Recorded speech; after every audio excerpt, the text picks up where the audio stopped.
O assunto hoje é sono.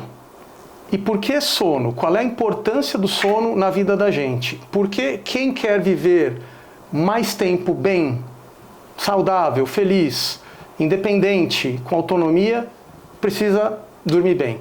Para falar sobre esse assunto, a gente trouxe uma mega especialista, a fisioterapeuta Vanessa Ferracini. Vanessa, obrigado por ter vindo, compartilhar com a gente a sua experiência. Eu vou pedir para você contar um pouquinho da sua formação primeiro. Então vamos lá, queria agradecer o convite e queria falar então que eu sou fisioterapeuta, a minha especialidade é em distúrbios respiratórios do sono, então eu trabalho mais com a parte de ventilação, mas não existe uma especialização que a gente faça só uma coisa, a gente tem que entender de todo um cenário para a gente poder atender esse paciente cada vez melhor. Então, também sou especialista em reabilitação cardiopulmonar e a gente pega muito paciente com comorbidade associada, de todas as áreas. Ou seja, não dorme bem, tem um monte de problema. Exatamente. E precisa ter uma visão geral para dar uma assistência adequada, né? Macro. Sabe que na pandemia, assim, no sono eu tenho 15 anos. E aí, antes eu via um domínio exclusivo onde a queixa principal era ronco. Com o avanço dos estudos, né, tirando a parte da cardiologia, da sobrecarga cardiovascular, que a gente sabe que tem, quando veio a pandemia, a gente começou a ter um aumento crescente e achados clínicos de apneia do sono em outras especialidades, como, por exemplo, psiquiatria. Então, na pandemia teve um aumento de transtorno de ansiedade, de depressão, de insônia. E aí, com isso, os achados clínicos e os diagnósticos foram aumentando. Então, hoje, psiquiatra, pneumologista, cardiologista, medicina comportamental, clínico geral, todo esse time aí são prescritores e indicadores. Perfeito. Como é que funciona? Normalmente o paciente vai ao médico, Sim. Tem uma queixa, ou num acompanhamento preventivo descobre algum problema relacionado ao sono. O médico encaminha esse paciente para você como fisioterapeuta. Em que situações o médico procura tratar o paciente? Tá, vamos lá. Primeiro, né, não existe medicina do sono sem a polissonografia. Então, é o exame ouro para o diagnóstico. Depois, é importante dizer que existe toda uma equipe multidisciplinar envolvida. Então, assim, geralmente o paciente vem para o fisioterapeuta para tratar a apneia moderada grave, com, geralmente, dessaturações envolvidas. Vamos supor que, às vezes, é uma apneia leve, um ronco. Às vezes pode ir para fonoterapia, para trabalhar toda essa musculatura. O avanço grande está acontecendo na odontologia também. Então, aparelhos de avanço mandibular para os pacientes que são micrognatas, retrognatas, vem funcionando muito bem.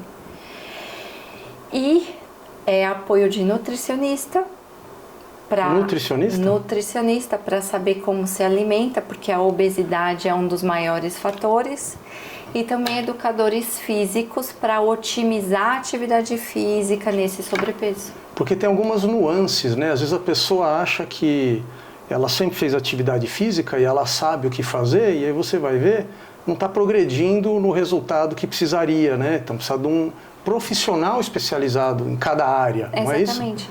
E, Marcelo, às vezes eu olho muito lá na clínica, eu brinco. Tem um paciente que abre a porta do consultório e falo, esse tem cara, cor e cheiro de apneia. Você já espera um resultado. Mas, às vezes, entra aquele paciente que você se surpreende. Você fica olhando para o paciente, olha para o exame, você fala, nossa, será que é desta pessoa? É mesmo. Porque existem questões de ortognatia importantes e que podem agravar aí muito o resultado do exame. A apneia, você diria que é o transtorno do sono que você mais frequentemente vê? E quais são os outros, além da apneia do sono? Ventilatório, sim.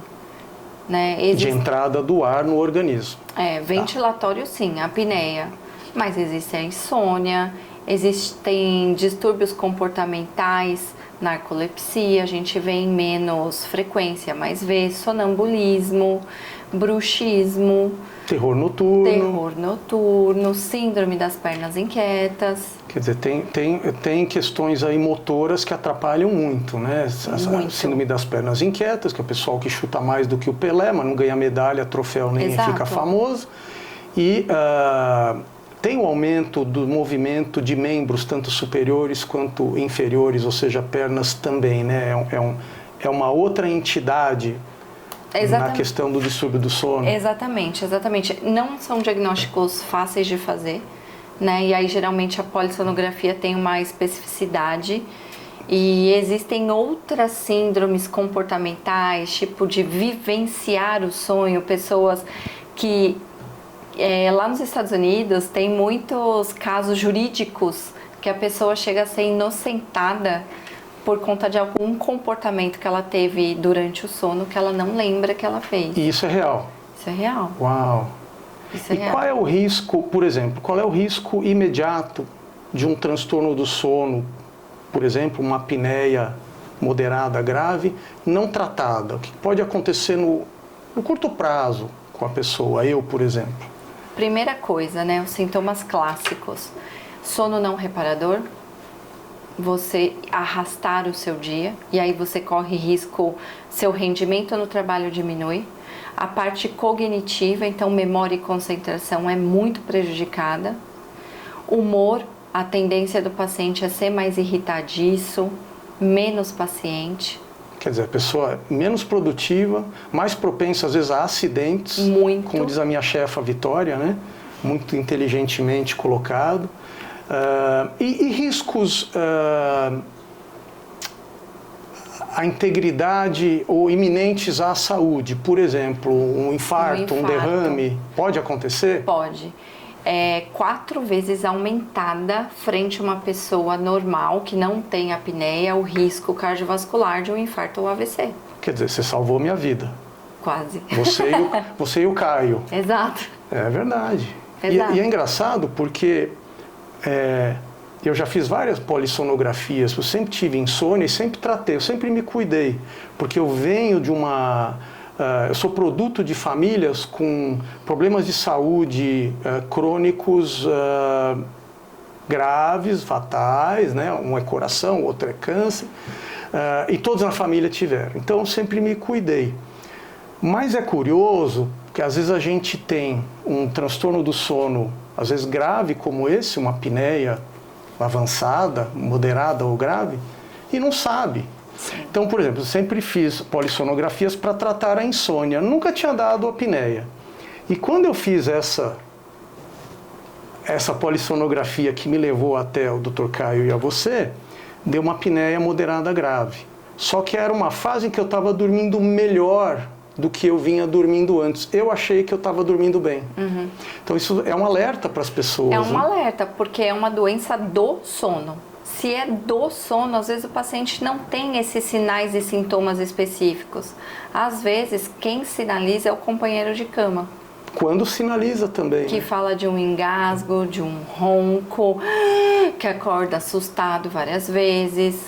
E na sua experiência, quanto que isso acontece e as pessoas relevam? Não vão Muito? Muito, porque as pessoas têm muitos paradigmas com relação ao uso do equipamento. Equipamento seria o tratamento para a apneia do sono. Exatamente. Você acha que a pessoa releva porque não quer usar? Exatamente. Quer dizer, uma negativa ao tratamento. Porque tem muito preconceito, né? Muito. Antigamente, as máscaras eram grandes, pesadas, os aparelhos eram mais ruidosos, o fluxo era pouco confortável. Mas a tecnologia tem um avanço gigante no sono e a gente vê isso de forma bem específica a cada congresso. Então a palavra de ordem no sono hoje é conforto. Conforto. Conforto. E olha, eu vou te falar, é o contrário, né? A pessoa que tem uma apneia do sono e usa o aparelho é o CPAP, né? O que quer dizer CPAP, para o pessoal entender? É pressão positiva contínua na via aérea. Tá. que o CPAP faz? Qual é o mecanismo de ação do CPAP? Eu falo muito isso lá no consultório de forma bem leiga, tá? Pensa aquela mangueira abandonada no quintal, que ela fica ressecada no sol. Agora tem essas mangueiras plásticas, literalmente, que faz isso, né? Então a nossa via aérea ela fica colapsada durante o sono e ela faz vários colapsos. O que o CPAP faz de forma objetiva? É uma quantidade de vento X e isso é diferente para cada indivíduo e ele vai manter a via aérea patente e aberta, não deixando mais colabar durante o sono. É que nem você ficar soprando num canudo para ele não fechar. Exatamente. Contínuo. Então, por isso que eu faço essa analogia com a mangueira. Uma vez aberta a torneira, o fluxo de água ele corre de maneira intermitente. Olha que interessante, que a apneia, no final das contas, é a dificuldade de entrada de ar na via respiratória do indivíduo dormindo. Sim. Né? Ele está em apneia. E você precisa deixar essa via respiratória pérvia, ou seja, aberta, para entrar o ar. Mas é o próprio ar do aparelho que a deixa aberta. Exatamente.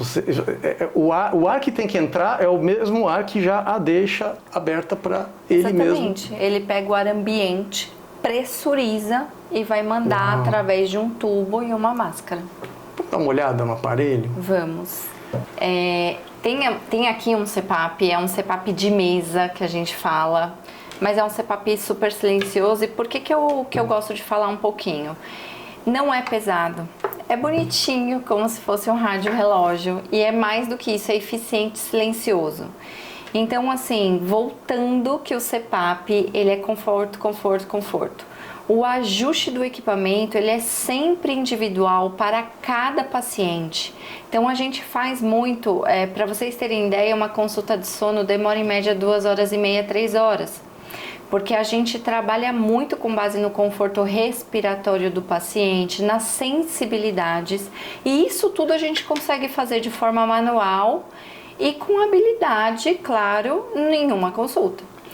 Então, o grande lance, eu falo, paciente bem atendido é paciente monitorado, e, portanto, os melhores CPAPs, eles têm monitoramento à distância. O que é isso? No caso, este equipamento é monitoramento Wi-Fi, mas existe o equipamento com monitoramento nuvem. E o que é legal? A gente consegue gerenciar a terapia à distância. Então, assim, todos os dias a gente recebe um relatório de atendimento, mas a gente consegue entrar no equipamento para fazer ajuste fino se necessário. Ah, é tipo filme de Hollywood de hacker mesmo. Isso. Você lá do seu computador, você mexe aqui com o objetivo de ajudar a pessoa a dormir e dormir gostoso, confortável. Otimizar a adesão ao tratamento. Veja bem, eu sempre falo assim, a gente tem que avaliar além do IH. O IH é um índice, tudo bem, tem a normalidade, igual qualquer outro marcador de qualquer exame. IH é o índice de hipopneia e apneia. Exatamente. Só que a gente tem que ver a adesão ao tratamento é tão importante quanto o resultado da terapia. Eu sempre brinco, eu prefiro ganhar adesão e depois ir ganhando o IH. Acontece junto, gente, na maior parte das vezes. Mas quando é um caso mais complicado, um paciente com mais comorbidade associada ou com uma rotina de estabelecimento assim ruim, então ganhar adesão é sucesso. Tá? Então, o equipamento, ele tem sempre layout muito intuitivo. No caso desse, a gente conecta por Wi-Fi. Tem reservatório de água acoplado, que diminui a resistência da via aérea, dá conforto, não dá ressecamento.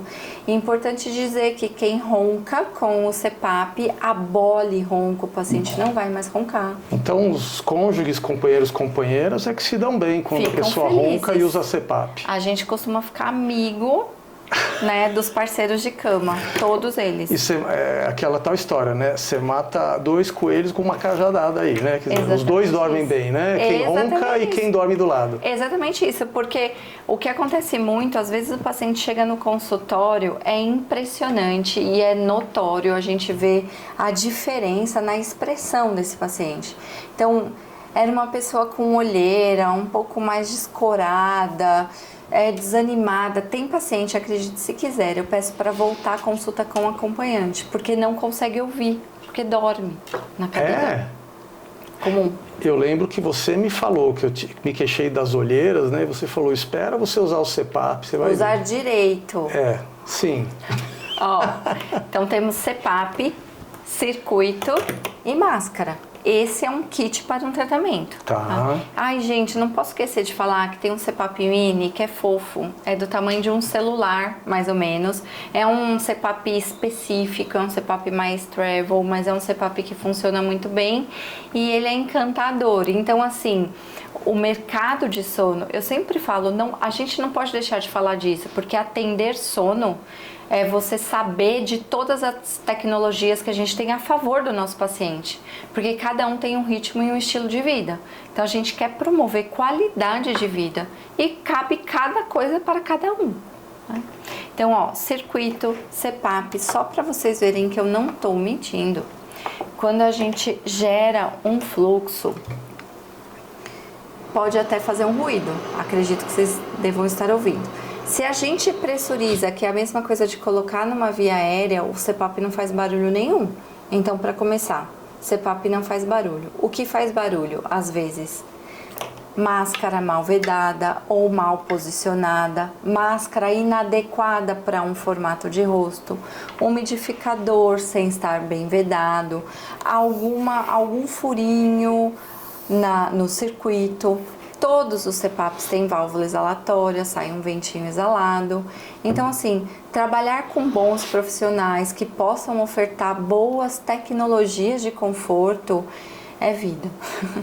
E não adianta você comprar o aparelho e usar, né? Às vezes até pior, né? Porque tem que ter todos esses ajustes e o ajuste de pressão também, né? Exatamente. É profissional quem consegue fazer. O e-commerce, como em qualquer coisa, um copo, um microfone, um violão, o e-commerce ele tá aí para todos. Só que eu sempre brinco, é uma terapia específica. E eu canso de pegar a gente que vai no consultório e fala assim, o CPAP, gente, esse por exemplo é um CPAP automático. Mas essa mesma cara existe o básico, existe o pressão fixa, existe o BiPAP. Então, às vezes o paciente compra um equipamento achando que vai atender à necessidade e não vai. Às vezes o paciente compra uma máscara porque o amigo usa e é ótimo, mas já não serve no nariz dele. E aí acaba se gastando ou se desgastando para fazer a troca disso tudo. Por falar em gastar, hoje é possível alugar o CPAP ao invés de comprar o seu próprio logo de cara. Sim, né? Eu recomendo fortemente. Alugar. Porque a locação ela garante que o profissional de retaguarda esteja cuidando de forma sistemática e contínua, garante que o paciente fique seguro com a adesão e a melhora dos sinais e sintomas que trouxeram ele para a clínica. Então o paciente se sente otimizado, mais tranquilo, mais feliz em poder adquirir um. E ele pode testar e ver se ele se adapta a esse ou aquele antes de comprar o definitivo. Né? Exatamente. Eu sempre falo assim, quem trabalha bem, trabalha com marca boa e que dá credibilidade e condição de trabalho. CPAP bom é CPAP com monitoramento, volto a repetir. Né? Existem 1000 CPAPs no mercado. E aí existe o profissional que o paciente vai procurar. Perfeito. Eu recomendo procurar a doutora Vanessa Ferracci, como eu. O interessante é o seguinte, tem todo um preconceito e mitos contra o CPAP, né? As pessoas em geral colocam que tem medo de não dormir porque o CPAP vai atrapalhar. E é justamente o contrário. Exatamente. Né? Quem usa CPAP é a pessoa cujo sono não é reparador e às vezes a pessoa não consegue dormir de fato. E quando começa a usar o CPAP, começa a dormir bem. Exatamente.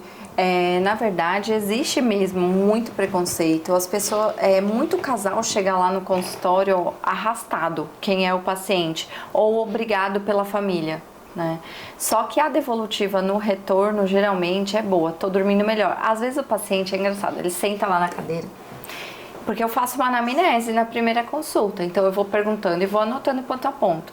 Aí quando o paciente chega, o resultado da terapia tá bom, tá ótimo, aí o paciente fala assim, nossa, não senti diferença nenhuma.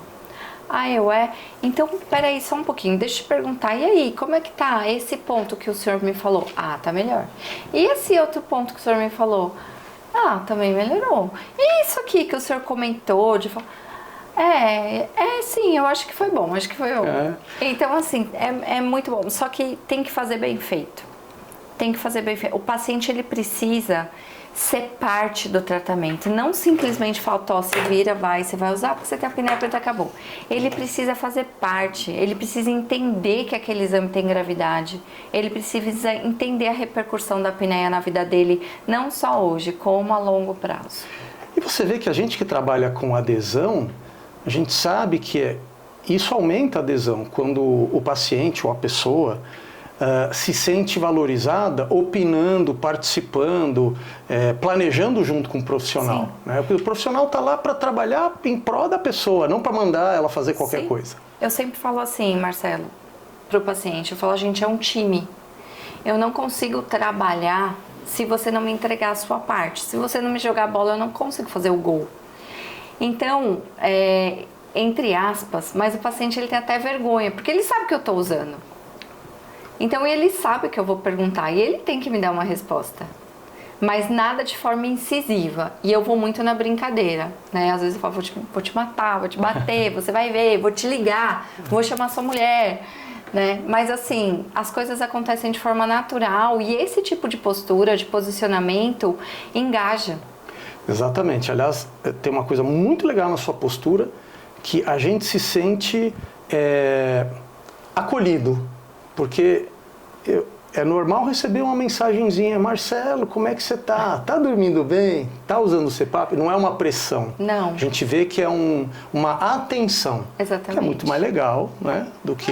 nada que é pressionado funciona. Porque no final das contas, a adesão é isso. É a pessoa que vai decidir e é a pessoa que vai fazer. Exatamente. Né? Então depende como o profissional lida com o seu paciente, o resultado é melhor ou pior. Exatamente. Você falou sobre sinais e sintomas na infância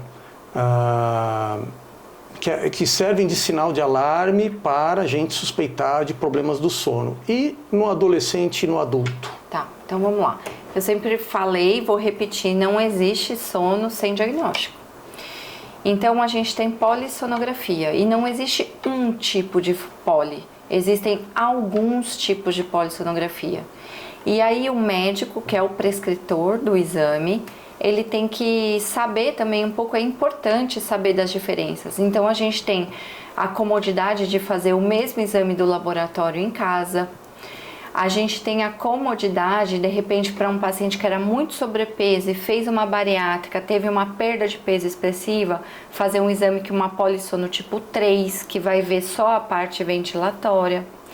E a gente tem o Biologics, né, o Biologics, ele é como se fosse um oxímetro, mas ele é um sensor de monitoramento, onde ele vai dar a frequência cardíaca, ele vai dar saturação, ele vai dar tempo estimado de sono, aprofundamento estimado de sono, movimentação. Que sensacional! E o índice é um IDO, né, índice de dessaturação de oxigênio. Porque a gente sabe que o mais importante da apneia é essa hipoxemia que causa. A queda do oxigênio no organismo. Então, é muito legal que ele pode funcionar como um exame complementar, mas ele pode funcionar como um exame de validação. Então, eu vou citar rapidamente 2 exemplos. Então, eu tenho uma paciente que ela é muito obesa e, portanto, ela é hipoventilada. Então, ela tem apneia de sono, ok. A polissonografia dela é gravíssima. Colocamos o CPAP. Viu o relatório do consultório, a apneia dela está corrigida. O IH tá bom, tá lá, 2,9. Só que ela é hipoventilada. Então eu fiz um Biologics para ver como é que estava a saturação. A saturação dela ainda estava devendo muito. Então, só para entender, a parte mecânica estava resolvida, o ar estava entrando, mas não estava oxigenando o sangue no nível que deveria. E aí o que a gente fez? Conversei com um médico prescritor, no caso era um pneu, e aí a gente acoplou um oxigênio nessa saída de fluxo. E aí eu fiz 4 desse e fui titulando a quantidade de oxigênio ideal, porque o fluxo já tinha titulado e estava certo. Então, assim, com habilidade e você sabendo o que você tem disponível no mercado, você consegue tratar de qualquer doente. Fenomenal, porque essa paciente provavelmente tinha algum distúrbio pulmonar ventilatório, não era só entrar o ar lá. Ela tinha o pulmão não trocava os gases direito. Síndrome de hipoventilação pela obesidade. Olha que coisa. Então, se você... todo mundo, né, vale para qualquer profissional.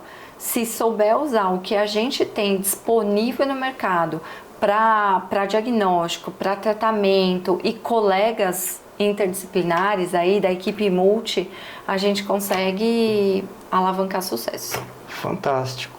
E o papel da terapia cognitivo-comportamental na questão do sono? Você tem contato com isso? Sim.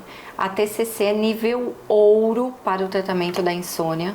Então, lembrando, o paciente que tem insônia e tem apneia, o CPAP trata a apneia. Só que se o paciente não dorme, como que eu vou conseguir tratar a apneia dele?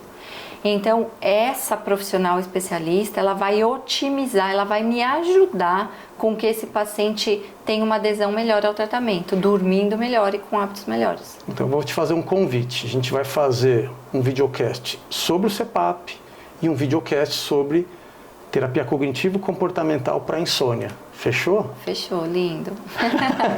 E sobre os famosos estágios do sono? O que significa estágios do sono e quais são? O que acontece em cada um deles? Tá, então vamos lá. Os estagiamentos de sono são marcadores neurológicos, né? Então a gente tem a parte ventilatória e a parte neurológica. Todo mundo já ouviu falar. O famoso vigília, que é o acordado, N1, N2, N3 e o REM.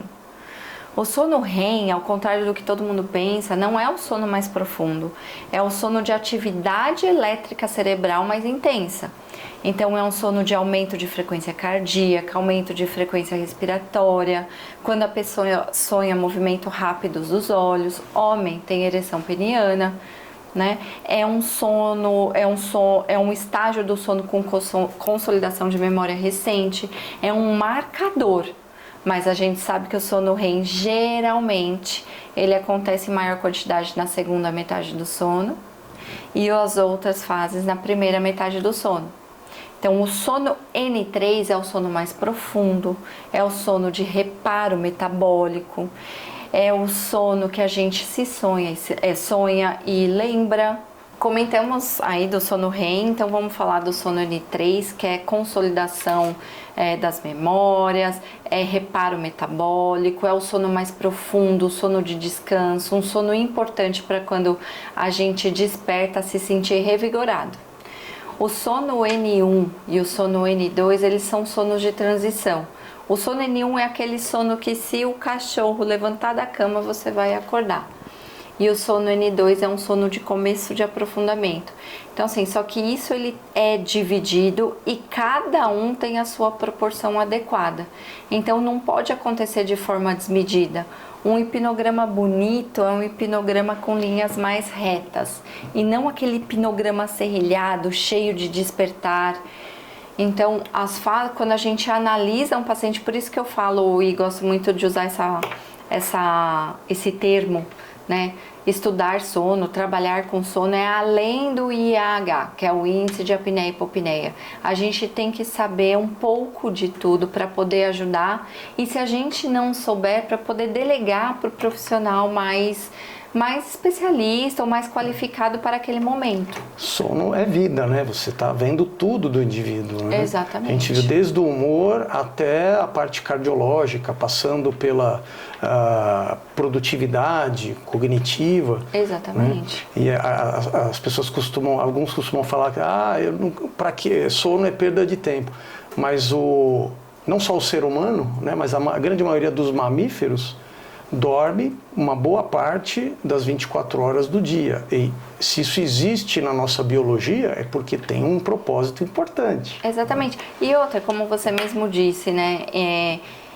Você estava falando dos outros seres vivos, mas a gente, enquanto homem, a gente também, durante a nossa fase da vida, então, recém-nascido, infância, adulto, adulto jovem, idoso, a gente também tem ciclos em tempos diferentes. Então a gente também tem que se atentar para aquele velhinho que dorme muito fragmentado o dia inteiro e à noite não vai dormir. Então, assim, do mesmo jeito que a gente regula o sono de uma criança com os cochilos da tarde, a gente também vai regular o sono de um idoso. Eu vejo que no futuro vai ser parte do check-up para quem trabalha com healthspan, avaliação de sono e acompanhamento, justamente por causa disso. Exatamente. As fases, o formato, vamos dizer assim, do sono muda na infância, no adulto, na adolescência, no adulto e no idoso. Né? Exatamente. E se você não passa por todos os estágios, você está tendo malefícios da mesma forma, como se não dormisse ou tivesse a privação, correto? Exatamente. E como qualquer outra área da medicina, né, da saúde, do mesmo jeito que às vezes o médico prescreve um remédio e não age da forma que ele quer, às vezes ele troca a dose ou troca um horário e funciona, o CPAP é a mesma coisa. Às vezes o paciente está com uma queixa potencial que o problema não é o equipamento, às vezes é um ajuste fino de máscara, ou acoplar uma queixeira, ou um ajuste de conforto. Então a habilidade conta muito. Vanessa, maravilhoso. Queria te agradecer imensamente e já te convidar para um próximo podcast. E aí vou deixar uma pergunta retórica para a gente começar com esse tema. A pessoa que não está dormindo bem, vai lá e toma um calmante ou toma um hipnótico, medicamento que induz ao sono. Isso pode fazer mal para ela? Isso pode piorar o que quer que seja que ela tenha de problema no sono? Fica para a próxima.